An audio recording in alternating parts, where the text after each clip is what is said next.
सबसे पहले यह समझना जरूरी है कि आखिर ये पंचवर्षीय योजनाएं थीं क्या। सिंपल शब्दों में कहें तो ये 5-5 साल के लिए बनाए गए हमारे राष्ट्रीय मास्टर प्लान थे। ये आइडिया 1928 के सोवियत संघ के मॉडल से प्रेरित था। इन योजनाओं को बनाने की जिम्मेदारी दी गई योजना आयोग को, जो मार्च 1950 में बना। इसका मेन काम बस इतना था कि देश के पास जो भी लिमिटेड पैसा या संसाधन है, उनका ऐसा सटीक इस्तेमाल हो कि पूरे देश का संतुलित विकास हो सके। तो चलिए अपने पहले पड़ाव की तरफ बढ़ते हैं, स्वतंत्रता और नई शुरुआत। 1951 का वक्त याद कीजिए। देश बंटवारे के दर्द और खाद्यान्न की भारी कमी से जूझ रहा था। ऐसे में जो पहली योजना आई, उसका लक्ष्य बहुत ही संभल कर रखा गया, सिर्फ 2.1% की ग्रोथ। लेकिन ये नंबर देखिए, हमें असल में 3.6% की ग्रोथ मिली। इतनी भयंकर चुनौतियों और संसाधनों की कमी के बावजूद ये आंकड़ा अचीव करना सच में दुनिया को चौंका देने वाला था। और ये शानदार शुरुआत हुई कैसे? क्योंकि हमने बिल्कुल सही जगह फोकस किया। उस वक्त एक ही लक्ष्य था, कैसे भी करके लोगों का पेट भरना। इसीलिए सारा जोर कृषि और सिंचाई पर लगा दिया गया। भाखड़ा नांगल जैसे बड़े बांध बनाए गए, जिन्हें उस वक्त आधुनिक भारत के मंदिर तक कहा गया था। मतलब अगर देश भूखा रहता तो विकास की तो बात ही नहीं हो सकती थी, है ना? अब आते हैं दूसरे पड़ाव पर, जहां देश ने खेती से आगे बढ़कर इंडस्ट्रीज की तरफ कदम बढ़ाया।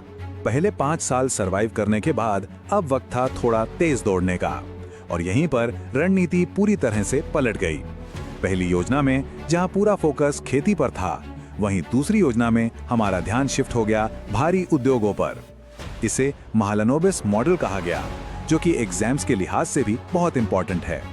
सोच ये थी कि अगर आज हम स्टील, मशीनरी और बिजली जैसी बुनियादी चीजों में पैसा लगाएंगे, तो कल उन्हीं के बेस पर हजारों और फैक्ट्रियां खड़ी हो सकेंगी। और इसी दौर में आज के मॉडर्न भारत की नींव रखी गई। भिलाई, दुर्गापुर और राउरकेला में बड़े बड़े स्टील प्लांट लगे। लेकिन सिर्फ मशीनें तो काफी नहीं थीं, उन्हें चलाने के लिए बेहतरीन दिमाग भी चाहिए थे। इसीलिए IITs और IIMs जैसे वर्ल्ड क्लास इंस्टीट्यूट्स भी इसी दौरान बनाए गए। इस पूरे इंडस्ट्रियल और एजुकेशनल सेटअप ने अर्थव्यवस्था को एक नई रफ्तार दी, जिससे विकास दर 4.3% तक पहुंच गई। लेकिन यह सफर इतना भी आसान नहीं था। अब हम आते हैं अपने तीसरे पड़ाव पर, संकट और आर्थिक सुधार का वो दौर जिसने सब कुछ हिलाकर रख दिया। आत्मनिर्भरता का जो सपना था, वो बहुत जल्द कुछ बहुत ही कड़वी सच्चाइयों से टकराने वाला था। 1962 में चीन के साथ युद्ध और फिर 1965 में पाकिस्तान के साथ जंग। हमारा खजाना लगभग खाली हो चुका था, और मानो इतना काफी नहीं था, 1965-66 में भयंकर सूखा पड़ गया। खाने की इतनी कमी हो गई कि हमें अमेरिका से गेहूं इंपोर्ट करना पड़ा। हालात इतने खराब थे कि 1966 से 1969 तक नई योजनाओं पर पूरी तरह ब्रेक लगाना पड़ा। इसे ही इतिहास में योजना अवकाश या प्लान हॉलिडे कहा जाता है। उन 3 सालों के ठहराव के बाद जब चौथी और 5वीं योजनाएं आईं, तो एक बात बिल्कुल साफ हो चुकी थी, विकास का फायदा आम गरीब इंसान तक नहीं पहुंच रहा है। तब नारा गूंजा, गरीबी हटाओ। इसने जनता में गहरी उम्मीद जगाई। हालांकि राजनीतिक मोर्चे पर यह समय भारी उथल-पुथल का था। 1975 में देश में इमरजेंसी लगी, और फिर 1979 में जो नई सरकार आई, उसने 5वीं योजना को समय से पहले ही खत्म कर दिया। अब आता है 1991 का वो साल जिसने भारतीय अर्थव्यवस्था की पूरी कहानी ही बदल कर रख दी। हम सच में दिवालिया होने की कगार पर थे। हालात इतने खराब थे कि देश को अपना सोना तक बैंक ऑफ इंग्लैंड के पास गिरवी रखना पड़ा था।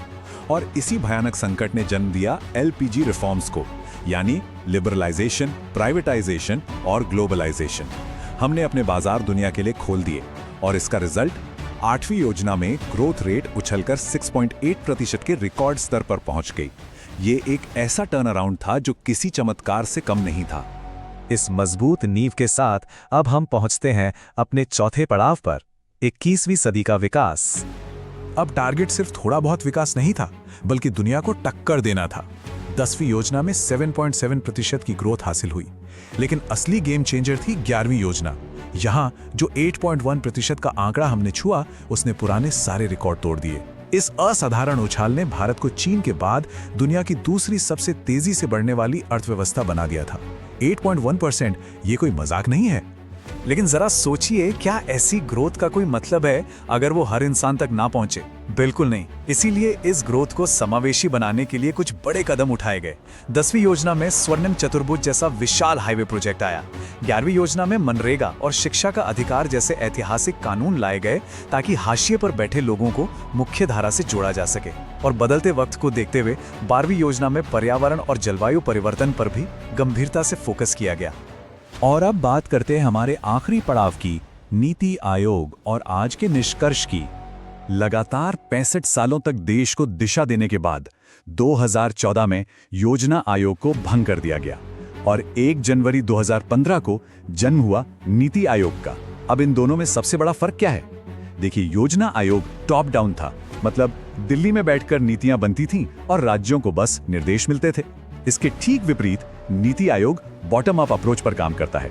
इसमें राज्यों को बराबर का पार्टनर माना जाता है।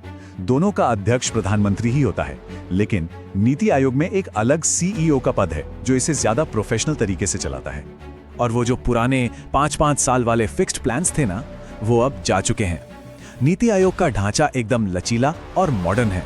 इसमें 3 स्पष्ट चरण हैं। पहला, लंबे समय की सोच के लिए एक 15 वर्षीय विजन। दूसरा, उसे अचीव करने के लिए 7 वर्षीय रणनीति। और तीसरा, तुरंत जमीनी स्तर पर काम करने के लिए 3 वर्षीय एक्शन प्लान। मतलब जैसे दुनिया बदलेगी, हम भी अपनी प्लानिंग तुरंत बदल सकते हैं। तो भाई, अगर हम पीछे मुड़कर देखें तो इन दशकों की प्लानिंग ने हमें दिया क्या?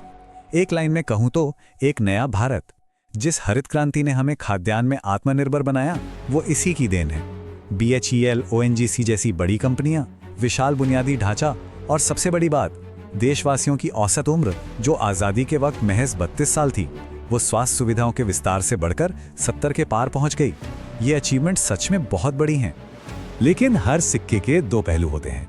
अगर हम कमियों की बात करें तो सबसे बड़ी हकीकत यह है कि विकास का बहुत बड़ा हिस्सा शहरों और अमीर वर्गों तक ही सिमट कर रह गया। करप्शन और लाल फीताशाही की वजह से पैसा नीचे आम इंसान तक पहुंच ही नहीं पाया। हम अक्सर अपने GDP टारगेट्स मिस कर जाते थे और जनसंख्या विस्फोट जैसे नाजुक मुद्दे पर भी हमने काफी देर से कदम उठाए, जिसका असर आज भी साफ दिखता है। आज शून्य से शुरू हुई वो अर्थव्यवस्था दुनिया की 5वीं सबसे बड़ी अर्थव्यवस्था के रूप में मजबूती से खड़ी है। वो पुरानी योजनाएं सिर्फ कुछ सरकारी दस्तावेज नहीं थे, बल्कि करोड़ों भारतीयों के संघर्ष का एक जीता जागता नक्शा थे। लेकिन अब नीतियां और रणनीतियां दोनों बदल चुकी हैं और इसी के साथ हम आपको एक अहम सवाल के साथ छोड़ते हैं। क्या नीति आयोग का ये नया और लचीला सिस्टम सच में देश को $5 ट्रिलियन की अर्थव्यवस्था बनाने के महास्वप्न को और तेजी से पूरा कर पाएगा? इस पे जरूर सोचिएगा।